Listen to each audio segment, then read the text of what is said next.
తనకు జరిగిన అన్యాయంలో నుంచి పుట్టుకొచ్చిన జ్వాలతో ప్రజ్వల అనే సంస్థను స్థాపించి కొన్ని సంవత్సరాల తరబడి ఆడవాళ్ల కోసం ఎంతగానో కృషి చేస్తున్నారు.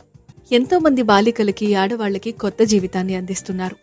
సునీతా కృష్ణన్ గురించి పూర్తి వివరాలు, ఆమె కథ తెలుసుకుందాం ఇవాళ. సునీతా కృష్ణన్ కి పుట్టుకతోనే ఒక సమస్య ఏర్పడింది. తన కాలు సరిగా ఉండేది కాదుట.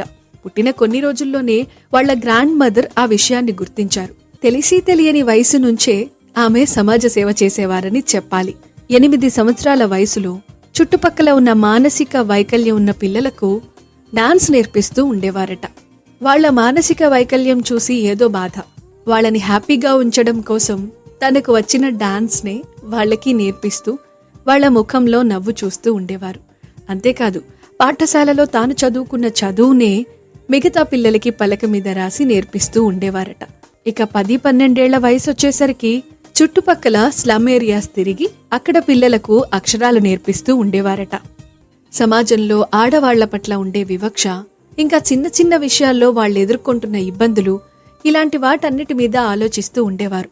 అలాగే తనకి తెలిసిన విధంగా వాటిని వ్యతిరేకించేవారు కూడా. నిస్సహాయ స్థితిలో ఉన్నప్పుడే సమాజం సానుభూతి చూపిస్తుంది, సహాయం చేయాలనుకుంటుంది. అలా కాకుండా ప్రతిఘటించడం మొదలు పెడితే వాళ్ల కళ్ళకి ఒక రెబల్ క్యాండిడేట్ లా కనిపిస్తారు. తప్పు వీళ్లదే అనిపిస్తారు.